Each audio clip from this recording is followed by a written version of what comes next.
ये गांधी की कर्मभूमि है, साथ साथ ये जनसुराज की जन्मभूमि भी है। ये जनसुराज का पूरा अभियान इसी चंपारण के पवित्र भूमि से भितियारवा से आज से 3.5 साल पहले शुरू हुआ था और इस संकल्प के साथ शुरू हुआ था कि पिछले 20-30 सालों से जो बिहार के लोगों की राजनीतिक बंधुआ मजदूरी है, जहां लालू जी के डर से लोग नीतीश भाजपा को और भाजपा के डर से लोग लालू जी को वोट देने के लिए मजबूर रहे हैं, उस राजनीतिक बंधुआ मजदूरी को खत्म करने के लिए पूरे बिहार के 1 करोड़ लोगों ने मिलकर ये नया विकल्प बनाया है। ऐसा विकल्प जहां आपके बच्चों की चिंता हो, आपके बच्चों के लिए पढ़ाई और रोजगार हो, और आज वही पौधा वट वृक्ष बनकर यहाँ पर एक विकल्प के सामने लोगों के सामने उपलब्ध है। अब लोगों को अगले 10 दिन 15 दिन के अंदर ये निर्णय लेना है कि क्या अभी की जो भ्रष्ट व्यवस्था है उसी को चलाना है, पुराने वाले जंगल राज को लाना है, या नई व्यवस्था बनानी है। अगर नई व्यवस्था बनाएंगे तो आपके बच्चों के लिए पढ़ाई और रोजगार होगा, और अभी की व्यवस्था चलाते रहिएगा तो भ्रष्टाचार से मुक्ति नहीं मिलेगी, आपके बच्चों को पलायन करना पड़ेगा, मजदूरी करनी पड़ेगी। इसीलिए सारे लोगों से मेरा अनुरोध है कि इस बार जगिए, जाति धर्म से ऊपर उठकर, नाली गली पैसे 500 रुपए मुर्गा भात से ऊपर उठकर अपने और अपने बच्चों के लिए बस्ता छाप पर वोट दबाइए, बटन दबाइए और जनसुराज की व्यवस्था बनाइए, ताकि बिहार के में एक नए युग की शुरुआत हो सके।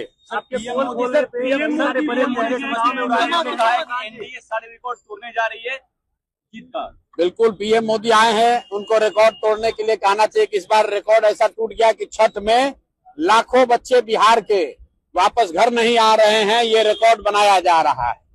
12,000 ट्रेन का वादा किया था मोदी जी ने और इनकी सरकार ने, और आप देखिए पूरे देश में हर रेलवे स्टेशन पर, हर बस स्टैंड पर बिहार के बच्चे धक्का खा रहे हैं, लाठी डंडा पड़ रहा है उनको, ट्रेन में सीढ़ी पर बैठकर, लैट्रिन में बैठकर बच्चों को आना पड़ रहा है।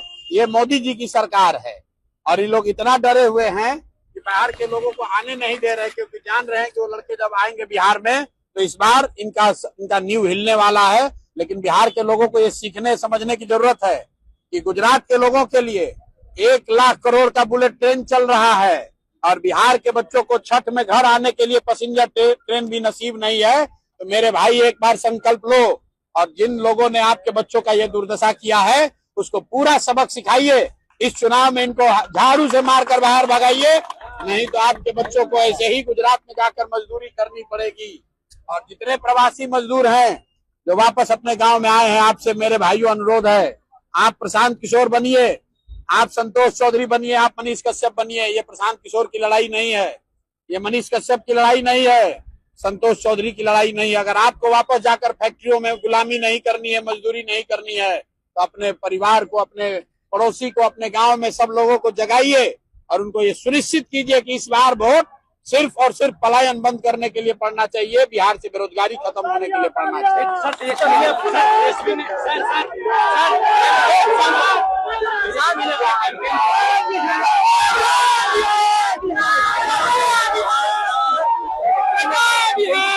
कहा कि मुख्यमंत्री मैं बनूंगा तो पूरे बिहार की जनता मुख्यमंत्री बनेगी, और साथ में कहा कि जो सरकार 20 साल में नहीं कर पाई हम 20 महीने में करके दिखाएंगे। अब थोड़े दिन में तेजस्वी यादव कहेंगे कि हमको मुख्यमंत्री बनाइएगा तो बिहार को सोने का लंका बना देंगे।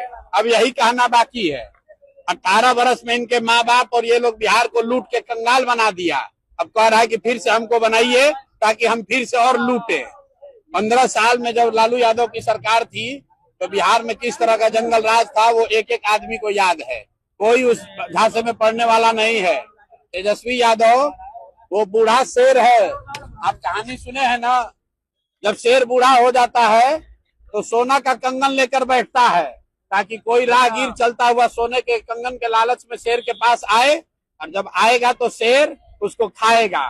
भैया जो बाघ है, शेर है, वो मांस ही खाएगा, वो दूध नहीं पिएगा। अगर उसको आप वोट दीजिएगा तो फिर से जंगल राज आएगा, फिर से अपहरण रंगदारी यहाँ पर होगा। अगर उससे बचना चाहते हैं तो जनसुराज का बस्ता दबाइए अपने बच्चों के पीठ से। अगर मजदूरी का बोरा हटाना है तो स्कूल का बस्ता बांधिए। पढ़ाई ही वो रास्ता है जिससे बिहार में सुधार होगा। अगर आपके बच्चे पढ़ेंगे नहीं तो उनको जीवन भर मजदूरी ही करना पड़ेगा। जब तक बिहार के लोग ये नहीं समझेंगे तब तक बिहार का भला नहीं हो सकता। अपने वाले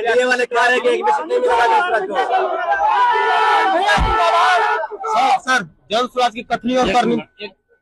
कौन पूछा? अमित शाह पे सवाल देने जरा। जी हाँ, कौन पूछ रहे भाई? अमित शाह जी के बारे में यही कहेंगे कि यहाँ बिहार में पहले बूथ लूटा जाता था। अमित शाह आजकल नया शुरू किए हैं उम्मीदवार लूटने का। तो पहले कुछ बूथ लूटा जाता था तो दूसरे गांव में लोग दबा के उसके खिलाफ वोट देते थे, उनको हराते थे। तो इस बार जो तीन गो 4 गो उम्मीदवार लूटे हैं अमित शाह, तो आज एक सूद समेत उनको वापस कर दिए गोपालगंज में, और बाकी का हिसाब बिहार की जनता करेगी। बिहार की जनता देख रही है कि ये गुजरात के लोग चाहते हैं कि दिल्ली में बैठ के बिहार के लोगों का भविष्य तय करें, ताकि बिहार मजदूरों का फैक्ट्री बना रहे और बिहार के बच्चे जाएं गुजरात में मजदूरी करने, और गुजरात का आदमी फैक्ट्री का मालिक बनकर हम लोग प्रशासन करे।